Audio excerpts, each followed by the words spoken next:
Welcome to the Academy Show here on the Blood Red channel with myself, Guy Clarke and Matt Addison. FA Youth Cup progress to discuss. Billy Koumetio and Mateusz Musialowski, two of those to come to the fore as the Reds head into the last four. Plus, we'll hear how Liam Millar's Charlton loan spell is going. And as ever, bring you our one to watch before we go. Let's start though, Matt, at Anfield. You were there on Friday night, of course, as Liverpool saw off Arsenal to make it through to the semi-finals and continue en route to making it 2 FA Youth Cup wins in the space of 3 seasons. Well, Liverpool have made it through to the FA Youth Cup semi-final tonight, and they'll travel to face Ipswich Town next after they beat Arsenal by 3-1 here at Anfield. Arsenal had started the better of the two sides. It was them who went in front. James Balagizi for the Reds, calmly heading the ball into the path of Max Woltman, who passed the ball into the back of the net from just about 10 yards out. Just a few minutes later, Tyler Morton did really well to nip in front of Miguel Aziz, the Arsenal midfielder, inside the penalty area. He was trying to clear the ball, but in the end, he ended up clearing Tyler Morton's leg. It was a spot kick for Liverpool, a really clear one, and James Norris perfectly placed into the corner to make it 2-0. As I say, Arsenal had started the better of the sides. Liverpool were slightly fortunate to get themselves in front, but as soon as they did, they defended absolutely resolutely. They did really well tonight, Marc Bridge-Wilkinson's side. At half-time, a couple of goals up, and that was extended in the second half as well. Mateusz Musialowski on the counter-attack with a typical jinking run from him. Left, then right, then left, then right again. And then a perfectly placed finish into the corner to put Liverpool in front. Arsenal did end up getting a goal back, a goal that no doubt they did deserve here at Anfield. The referee gave them a spot kick this time, Aziz converting after Billy Koumetio had dived in to try and stop a shot. Kai Edwards it was who tried to take an effort. His shot in the end was saved by Liverpool goalkeeper Harvey Davis, but it didn't matter, he'd been brought down, and the penalty was nothing more than Arsenal deserved. But from that moment on, Liverpool defended really well. Arsenal kept hold of the ball. They had lots and lots of possession, but most of it was in front of that Liverpool defence tonight. I thought Billy Koumetio was excellent. I thought Liverpool defended really, really well as a team, and that was right from the back all the way through to the front as well. Max Woltman up top never stopped working, obviously got the pivotal goal. He was really, really impressive tonight. Not just goals for him, but that's up to 13 now for the season, 10 in his last 8 for Liverpool. Certainly one of those to watch out for out of this group. But whoever got onto the score sheet for tonight, it did not matter for Liverpool. The only thing that mattered was that they could get themselves through into that semi-final, and that is exactly what they did. Full time here at Anfield, it's finished Liverpool under-18s 3, Arsenal under-18s 1. Liverpool through to the semi-final where they will face Ipswich. Often when we hear Paul Goss giving his verdicts, we can hear the lawnmowers in the background. That sounded like there was a concert or some even stadium refurbishments going on there, but a good win for the young Reds. Yeah, it certainly was. Certainly one that the voice of Anfield enjoyed, obviously with all that music at the end. But yeah, no, it was a really good game. Actually, it's two good sides. I would say probably along with Aston Villa, the best two sides left in the competition at that moment in time. And obviously for all of these young players, it's a huge opportunity. I think for the vast majority of them, that will be the first time that they've played at Anfield. And I don't think we should underplay, how important it would be to those players. It's something that they will have worked towards and thought about. Someone like Mateusz Musialowski has not obviously been at Liverpool for all that long, but to go and step up and perform on that stage, I think it was really impressive. I think they were a little bit nervous to start with, but once they got in front, they sort of settled into it. And I think both of the teams were impressive, but Liverpool, I think, just showed a little bit more nous to get the job done. And sometimes in a knockout competition, that is exactly what you've got to do. It is no mean feat, is it? I mean, you mentioned there Aston Villa, and we all had a bit of a joke back in January about the first team effectively playing their under-18 side, but a real now chance to go on and win this trophy again. Yeah, exactly that. I mean, obviously for Liverpool, they've got Ipswich next. They have to travel and play them away from home in a couple of weeks' time. So obviously we hope that they get through in that, and then they will face one of Aston Villa or West Brom in the other semi-final in that final, which I believe will be away from home as well in the final for them if they get through. So still a couple of tricky games, but Liverpool I think should be the favourites from this point on. And if it is Aston Villa that they face, of course, as you say, they'll have a slight advantage in that Liverpool have already seen what Aston Villa's under-18s are all about. And certainly there's a couple of really good players in there. Louis Barry was particularly impressive, obviously got the goal against Liverpool's senior team, but yeah, a few other good players in there to watch out for, and it should be a really exciting finish to the competition. Well, we've heard what you made of the action on Friday and also just there, of course. But let's hear from the head coach for the under-18s, Marc Bridge-Wilkinson himself. Here's what he told you after the game. Yeah, it's definitely two parts to the game. I think the way that we played in the attacking sort of third in the first half was good. We were very clinical in what we did, and again at the start of the second half. But as you're saying, as the game started to change a little bit and they got momentum, I think that Jarell and Billy in particular were outstanding in the second half defensively. And you know, we have to do it a different way. There's different ways to win football games and play the game of football, and I think we've shown both sides of it today. Do you think there was a touch of nerves at the beginning, perhaps? Or... Yeah, which is understandable. We expected it. We talked through what it would look like and feel like. And obviously, at some point in the game, they start to feel comfortable. And remember, it's just a green pitch with 2 white goals and a football. Because once you got the ball down and started to play, certainly the second half of that first half, that's when things started to happen. That's right, yeah. And it's just about having a belief and being brave enough to, regardless of the surroundings and the occasion and the fixture and who you're playing against, is just to be brave enough to play the way that we play. And I think we did it in spells. I wouldn't say it was a complete performance, but we did well. First and foremost, I'm led to believe that he was here, and the rest of the first team staff were here as well, which is it just shows an awful lot about them as people, that they're willing to take time to come and look at us and watch the boys and take time in that respect. So that's obviously a big plus, and we're very thankful for that. But it also shows the way that the club's aligned, that they're taking the time out of their busy schedule with everything that's going on to show a little bit of interest in the younger players. So the boys will be, when they find out, I'm sure they'll be really, really pleased. Again, I haven't spoken to him or don't really know his thoughts on the game, so I couldn't comment on that. That's for him. But we're pleased with the way it went. We're not pleased with perhaps certain particular parts of the game, but the result and the way that we carried ourselves was really pleasing. Can I ask you about Max as well? Just quickly, obviously he's got his goal, but I thought his performance tonight showed the other aspects of the game as well. Yeah, Max has done really, really well. He's adapted. The way that we started to play at the beginning of the season was a little bit different. Max was in a different role back then, and he adapted to that and did it really well. And obviously, since we've lost players through injury and people moving up, he's adapted to a different role again. So his season has been really impressive, and I think tonight was really nice for him to get a goal on such an occasion. So really good. I thought it was sort of link-up play and it was all-round game. It was good. Is that something that you've seen progress throughout this season? Yeah, definitely. Something that we've talked to him, we've worked on with him. We've showed him clips and different types of things, and but ultimately it's down to Max. We can show and say and put sessions on and all this stuff, but ultimately Max is the one that's taking all the information on, and he's going out and performing like he is, so he deserves a lot of credit. Marc Bridge-Wilkinson there, Matt. He's speaking obviously about the game and Jurgen Klopp being there, which I suppose was also a big occasion, as well as one of the real standout players who you've already highlighted in Max Woltman. Just how good was he on the night? I thought he was absolutely brilliant. I think there was a few really good performances from Liverpool players, but I think him in particular is one that has probably gone under the radar a lot over the last few weeks. You hear little bits about Musialowski, about Balagizi, but I thought he was just as good as each of them, probably even better than both of them, to be honest, on Friday night. I thought, he's sort of one of those players that seems to offer a lot more than just goals. It's always been the case with him that, he'd link up well, he'd press, he'd be very much, the leader in terms of sort of fulfilling that kind of Roberto Firmino role, if you like, in that Liverpool team, playing as a kind of false nine sort of position, leading the way, pressing and harrying and winning the ball back, and more often than not laying on assists for other players. But he's now got 12 goals this season. He's really come into his own over the last few games. I think it's 10 goals in his last 8 games now for Liverpool. So he's in an absolutely brilliant vein of form, and to add those numbers to the fact that he's already, a really well-rounded player, I think is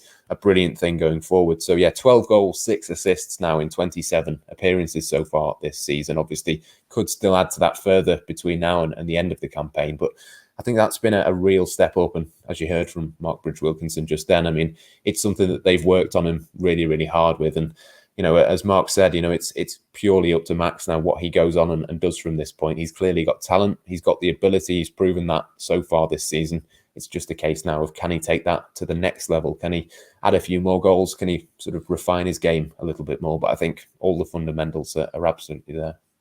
How significant was it then that Jurgen Klopp's there? It doesn't seem to me that it's just a token thing. I mean, even sort of in the last week, we've had the 25th anniversary of the side that Jamie Carragher was part of winning the FA Youth Cup. Of course, they did it a couple of seasons ago, and a player like Paul Glatzel's been in and around the first team training. Of course, he's had injury setbacks, so we don't really know what could have come for him. But Jurgen Klopp, even when Liverpool have been getting to their most successful with the likes of Trent in the side, Nico Williams, of course, Reece Williams and Nat Phillips this season as well, have also been thrown in and given chances. So I suppose if Liverpool can go on and make it 2 FA Youth Cup successes in 3 seasons, it'll certainly be looking at this crop, won't he, and wondering who can get escalated maybe to the first team and maybe follow sort of Trent's footsteps and bypass that 23s and get into that first team squad.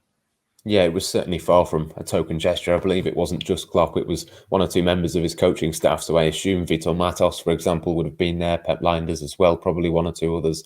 I think it's a really important thing. I mean, we've seen 1 or 2 of these players over the last month or so training with the first team. Musialowski, Balagizi, kind of Bradley, players like that have all been up and in and around the first team whenever they've needed extra numbers during the last international break. Of course, we saw the 11v11 game that a lot of these players were involved in. So it's not going to be a new thing for him. It's not going to be the first time that he's seen these players play, far from it. But I do think, when you've got somebody like Klopp coming down and watching over these players, I think that must give them a huge confidence boost, and it must just give them an extra sort of edge in the game as well. Obviously, it means a huge amount for it being at Anfield, for it being a semi-final of an FA Youth Cup. But the fact that the first team manager is bothering to go down there and sort of oversee the game as well, I think that's hugely important. And I think it's good as well. He's not sort of getting overly involved. He just turned up. Marc Bridge-Wilkinson didn't know that Klopp was going to be there. He didn't sort of have any words for him. Klopp just lets the academy teams do what they do, lets them get on with their job, and sits back and enjoys it like the rest of us. So yeah, I think that was a good sign, and I'm sure 1 or 2 of these players will step up next season to the under-23s potentially, and probably to the first team at some point as well. So yeah, plenty of players to keep an eye on. And you're saying there are plenty of players to keep an eye on, and Jurgen Klopp will be familiar with a few of them. Of course, as you mentioned in your roundup, Billy Koumetio starring for the under-18s, albeit he did concede a penalty, but I know you were impressed with him. And what about Mateusz Musialowski? Because we've spoken about, I think, every episode since he arrived, and we're going to talk about him again. Yeah, I mentioned it in the match report. Mateusz Musialowski, the run, the goal that he scored is just typical of him, really. It's what we've seen a few times. I think he scored a similar one against Everton a couple of months or so ago. And he's just one of those where he just dribbles, and he's not one of those that just dribbles and sort of goes in any direction that he fancies. He's got a very distinct path in his mind. He knows exactly how to get to the goal, and he timed the shot. He knew exactly when he had to sort of let fly and put it into the back of the net. So yeah, again, a hugely influential performance from him. I think, particularly with Arsenal having a lot of the ball and a lot of the possession, to be able to have somebody like him who can just relieve that pressure, drive you up the pitch, take you up the pitch. We've seen Sadio Mane, for example, do it so many times at first team level for Liverpool. I'm not suggesting that those 2 players are in any way comparable at this moment in time, but certainly in the way that he can just keep hold of that ball, relieve the pressure. He was absolutely brilliant. And I suppose, yeah, Billy Koumetio as well. I think, we're going to come on to his centre-half partner, Jarrell Quansah, later in the show. But I thought that the pair of them really did well. As I say, Arsenal had most of the ball, but I thought Liverpool defended really well as a unit. They managed to keep Arsenal in front of them. It wasn't a case of Arsenal getting in behind and creating chances. They had a lot of the ball. They passed it about really, really well, Arsenal, but it tended to be in front of them. And I think that was largely down to Koumetio. I think obviously he's dropped down from the under-23s, similar to Tyler Morton in midfield. But I think, we really sort of saw what Billy Koumetio can do when he's concentrating, when he's doing everything right, when he has a bit of a leadership role as well. He's sort of one of the most experienced players, certainly playing with the first team and that sort of thing out of this group. And I thought that really shone through. So yeah, brilliant from him to be able to sort of lead the rest of these youthful players through a big occasion like that. I think it speaks volumes really for what Koumetio can do when he's absolutely at his peak. Yeah, big result then for the under-18s, and through to the last four, as you say, will play Ipswich Town away from home in that for a place in the FA Youth Cup final. Of course, Liverpool winning that just a couple of seasons ago. But as that suggests, we're getting towards the business end of the season then, Matt. So let's check in on the 23s and the 18s and how they're both getting on. Yeah, we'll start with the under-23s. Obviously, the season is kind of petering out a little bit for them. They're not in title contention or anything like that. But obviously, we've explained plenty of times that the reasons behind that. We know that that's because, the first team will take priority. They'll take players like Jake Kane and Leighton Clarkson and so on and so forth. So, yeah, it's been a sort of a frustrating season in terms of results, but certainly not in terms of progress. I think, we've seen, fairly mixed results. I mean, Liverpool have beaten Brighton. They've lost late on against Manchester City since our last show, for example. They've drawn them with Blackburn, Woodburn getting on the score sheet, possibly for the last time, who knows, for Liverpool, depending on what happens with him in the summer. So there's been a few mixed sort of results, but there's been some sort of outstanding performers as well over the last few weeks since we've last spoken. Joe Hardy's come into the team on a regular basis. I think he'd been injured a little bit before that. He'd scored, I think, 5 goals in 3 games. He's not scored for a couple since, but he's got assists in both of those matches. So he's stepped up and started producing the numbers. And alongside him as well, Paul Glatzel, again, somebody that we've spoken about plenty of times over the last sort of 2 or 3 years doing this show. I mean, it's been a frustrating season once again for him, but he did come on for the second half against Tottenham. Liverpool got beat 4-1 by Tottenham, but Paul Glatzel got the one in that second half at the Tottenham Hotspur Stadium, actually. So not a bad venue to score that one. But it's been a frustrating season for him. I think that goal will do him a world of good. Hopefully he can stay injury-free next season, possibly even go out on loan, I wonder. In the summer, maybe there's a sort of place for him to go. Maybe they'll keep him around just because of his injuries, and maybe he'll go in the second half of next season. But I think, certainly it's been a frustrating season for him. Frustrating season in terms of inconsistency, but as I say, a few sort of standout performers to talk about with the 23s. Yeah, definitely. And I suppose for the 18s as well, they were involved in what looked like somewhat of a titanic tussle for their league title, but we knew at the time when we were talking about it that both the Manchester clubs had a few games in hand, and it does seem as though that is going to end up being a bridge too far for the under-18s. Yeah, a bridge too far for Marc Bridge-Wilkinson, definitely. I think in that one, it's I tee them up, you smash them away, Matt. Exactly, just like Paul Glatzel. It's one of those. We knew it was going to be the case. We knew it was a difficult task for them, but of course, Marc Bridge-Wilkinson would always say it was never the most important thing, and I know certainly Alex Inglethorpe earlier this week has reiterated that point as well. He doesn't even bother looking, he claims, at the league tables at that age group because it just doesn't matter. It's purely about the development. But I'm sure that the players themselves will be slightly disappointed not to have got over the line in that title race. But as you say, they were sort of 2 or 3 games ahead of both Manchester City and Manchester United, who've since sort of caught up with those matches whilst Liverpool have been playing in other competitions, the FA Youth Cup, for example. City and United have both played a couple of extra games to Liverpool in the league. They've won those matches and moved ahead, as we thought probably would be the case. So, it's been a busy month anyway for the under-18s. They've played 7 times in the sort of 5 weeks since we last recorded this show, all of those games in April. So, it's been a busy one. In the FA Youth Cup, they obviously knocked out Manchester United. That seems like a long time ago now, the Tyler Morton goal in that one. They then went to Leicester and won 5-1. James Balagizi getting a hat-trick in that one. And then, of course, Friday night, they played the next round of that and won again. So they'll have more matches to come. But in the league as well, it's sort of been a mixed bag. Again, they drew 1 each with Burnley. Probably didn't perform, at their best on that occasion, but kind of looked like they were going to get over the line, conceded a late goal and dropped 2 points, really, which I think would have been a little bit frustrating. But at the end of the day, it's not going to change too much in terms of that league picture. They probably would have still finished third, as they're going to anyway. So they've sort of had that result, but elsewhere they've beaten Wolves 4-1. They went to Leeds and won 6-1. Obviously, the 5-1 win over Leicester that I said before. Middlesbrough, who I think are 4th or 5th in the standings, they beat them 6-0 at home a couple of weeks back. So it's been a sort of impressive run, really, in terms of goal scoring. And that's a familiar theme, of course, all the way through this season. We've spoken about how they do tend to concede a few, but they tend to score quite a lot as well. And they do seem to have sort of tightened up at the back recently. And obviously. so I was just going to say, no, just in terms of how well it's going in the league and the FA Youth Cup, I suppose it sort of only serves to highlight the point that we sort of haven't mentioned, that Kai Gordon, who arrived from Derby, has been doing really well in the league, isn't even available for the Youth Cup.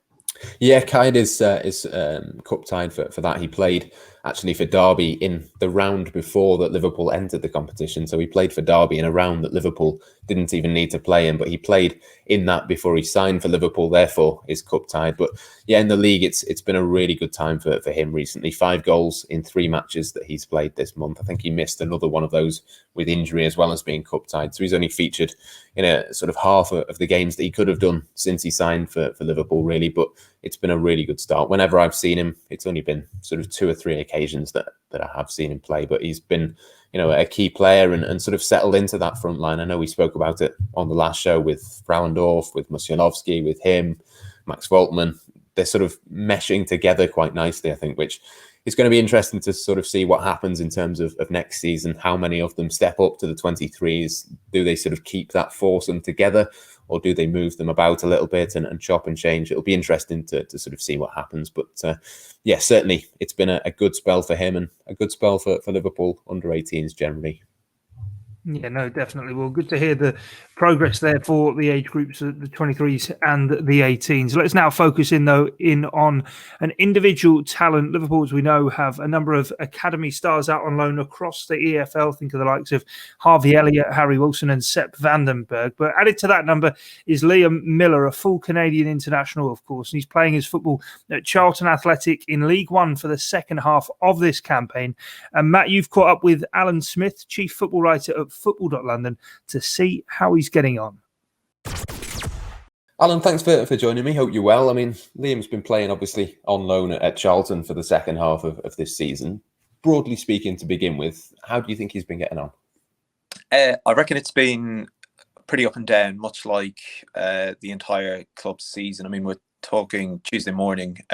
Charlton have a game in hand against Lincoln tonight, but even them with 2 games to go, they're sort of reliant on winning both of those remaining games against obviously Lincoln and then Hull on Sunday. Hull, obviously, there may be kind of a suggestion that they might be on the beach already, considering their position in the table. But even then, they're still reliant on Portsmouth dropping points. So I think Liam Millar's season individually mirrors a lot of the club's ultimate fortunes.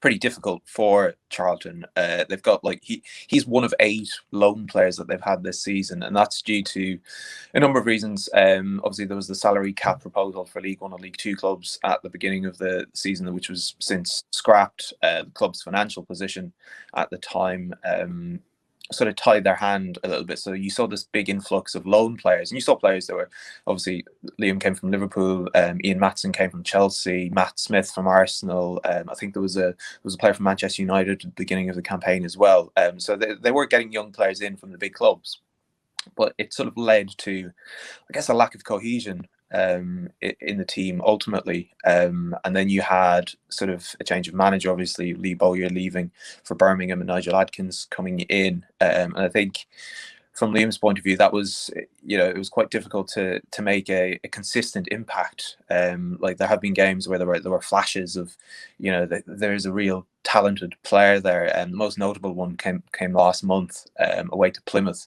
Charlton won 6-0.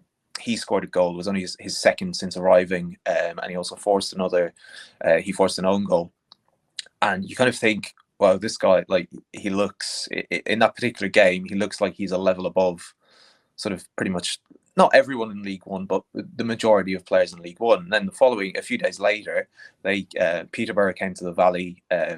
He started, and you kind of think, this is an opportunity for him to kick on and kind of put big back-to-back performances together, and it just didn't happen for him. He saw a lot of the ball in that game, produced quite a few crosses, and I think one of the frustrations from a supporter's point of view, from what I've heard, is that the decision making and the final ball have been a little bit questionable. But even then, after that Peterborough game, when a lot of the fans online who obviously were streaming it through the club's channel were showing a bit of frustration at his performance. But Adkins came out afterwards, and he was quite sensible in that he spoke about this is a young player who's on a steep learning curve.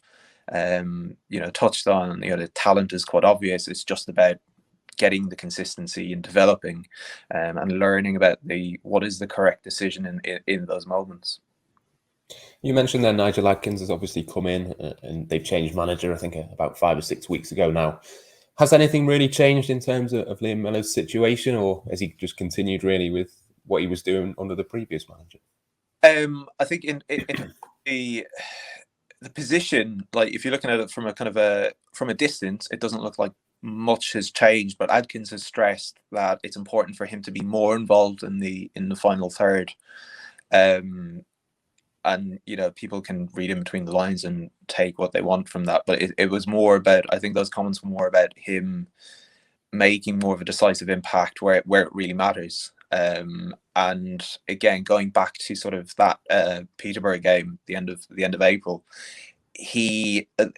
it seemed from watching that a lot of the vast majority of Charlton's attacks came down that left side, and it was quite a deliberate thing to try and get him on the ball as much as possible. But then Peterborough, by contrast, made it a big effort to ensure that he was on his weaker foot as much as possible as well. And I think that was quite a clear sort of illustration of that development and learning curve that Adkins has spoken about. But in terms of the actual role, I don't think it's changed massively. And even then, he's been sort of in and out. There's been a couple of games where he started and done quite well, and then started the game not done so well and found himself on the bench again the following week and had to work his way back in. So I think in terms of the inconsistency, there's also been a thing of he's not been completing 90 minutes every game. He'd obviously played for the Canadian national team before. He played 3 times for Liverpool in the EFL Trophy in the first half of this season, where it's obviously a Liverpool youth team against a more senior team lower down the leagues. How has he sort of found stepping up to senior football on a regular basis? I know he's obviously been inconsistent, I should say. Has there been any sort of physical difficulties in terms of that? I don't necessarily think physical, not to go back repeating myself again, but I think it's very much, it seems to be the decision making, rather than we hear a lot of stories about these about younger players going on loan, especially those who've sort of come from big Premier League sides, and there's always a question mark about can they handle it up against physical defences in League One or League Two. And I don't think that hasn't been much of an issue, to be honest. It's just about kind of making those incremental tweaks to the final ball, etc. He's got 3 goals, 5 assists, I think, in 25 League One appearances this season. That is a lot of games in the space of 4 months. He's certainly had opportunities to get on the pitch. I mean, that's a hectic schedule. I suppose it must have been quite hard to sort of go into that as well in terms of his first regular sort of senior football. Yeah, and I mean, like, it's kind of a classic thing, like a wider point is that a lot of these players speak about not so much the level, but how much it means, the additional meaning to playing senior football compared to development football, where there is more the opportunity to sort of express yourself, and there's a bit more freedom development football because really not many people are watching, and I think that's that's a challenge that every young player who goes on loan faces, and he seems to have dealt with that okay. I don't think it's been a massive issue, to be honest. And like I said at the beginning, I think you can kind of draw 2 graphs in terms of how his season since January has gone and Charlton's, and they mirror each other quite a bit. And I think you can, because it's so easy to draw a correlation, you can make a pretty strong argument that his season is as a result of Charlton's wider campaign, rather than saying it's taking them in isolation, I guess. He signed a new contract at Liverpool just before he went out on loan. I think it's probably the case that's probably just to preserve his value moving forward, given his sort of age. Now he turns 22 later on this year. there's a lot of players at Liverpool ahead of him, I think, in the pecking order. But do you think Charlton would be interested in keeping him next season, or might there be other clubs interested, possibly on loan or maybe even a permanent deal? Yeah, I reckon they would be interested in keeping him. I don't think there's much potential for them to actually sign him. I'm sure you'd know better than me, but like how much we like, what would Liverpool consider an acceptable fee to sell a player like that? I'm not massively sure. I'm not sure myself, to be honest. It's a really, really difficult one. I think there's a good group of players at the moment at Liverpool, but obviously all of them can't make it at first team level. And I think there's going to be one or two. Shea Ojo is another one who's sort of 22, 23 now. You wonder, could they get 1 or 2 million for him? I'm not sure they could. And obviously Liam has been playing, a level below that League One rather than Championship. So it's a difficult one. I mean, I think you'd be struggling to get up to anything close to 1 million, to be honest. But yeah, it's one of those markets, isn't it? It's almost impossible to work out. Yeah, I think there is a feeling that Charlton, because they have been sort of reliant on loans, even previous to this season. Last season, I guess the standout one was they ended up with Conor Gallagher, the Chelsea midfielder, who was with them for the first half of the season in the Championship. He was really, really good. And then various decisions were made behind the scenes out of Charlton's control. He went to Swansea for the second half of the campaign, and their form really, really nosedived, I guess, in the second half of the season. So, as a club, they are reliant to an extent on loan moves. And I think if there was an opportunity to extend his loan, and maybe 1 or 2 of the others in the squad this season as well, they may avail of that. But in terms of a permanent move, that's not something I've heard any whisper about as yet, anyway. Yeah, I'm sure that'll be partly down to what the player wants as well. I wonder whether it is the time this summer for him, as I say, given his age. But we will see what happens. Charlton, as you mentioned, host Lincoln between us recording this section and the podcast being released. So if we're wrong on any of these numbers, or he happens to score a hat-trick tonight, then that is why. But Alan, thanks very much for joining me. Appreciate your time this morning. Cheers. Speak to you soon. Alan Smith, chief football writer at football.london, there with Matt talking about Liam Millar and how he's getting on at Charlton Athletic. Be interesting to see what the future does hold for him, as well as Matt, our one to watch, who you've already teased us in with earlier on. Yeah, I mentioned him earlier, Jarrell Quansah, who has captained the under-18s quite frequently this season, obviously lined up alongside Koumetio for Friday night's game. And that's kind of what I'm basing this on, to be honest. I thought Koumetio was impressive for the reasons that I suggested earlier on in terms of his leadership. But I think Jarrell was just as important. I mean, in terms of holding that defensive line, keeping Arsenal at bay.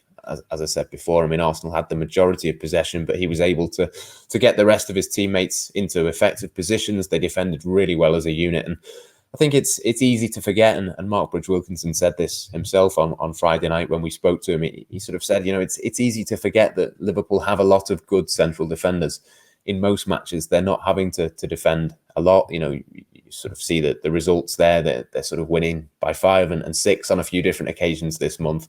The other players, the more attacking players, have tended to take the limelight, Musialowski being the obvious one, but others as well. And I think it is easy to forget sometimes just how good these players are at what they do. I think the Arsenal game in particular basically gave an opportunity for Liverpool's defence and the goalkeeper, Harvey Davies, to really step up and show that they can do their jobs just as effectively as those at the other end. So it was an impressive performance for him. It's not the first time I've been impressed with him, to be honest. He's very good on the ball. He's good at organising, clearly a very good leader. And I think we've seen, this season with Reece Williams in particular at first team level, that it does take a little bit of extra time for centre-backs, particularly central defenders, to sort of settle into first team football. So it's still one that you'd probably look at him in 4 or 5 years' time as a possible option for Liverpool or wherever he might be at that moment in time. I think it's still a long way down the line that he is one to watch out for, but certainly I think moving into next season, we'll probably see him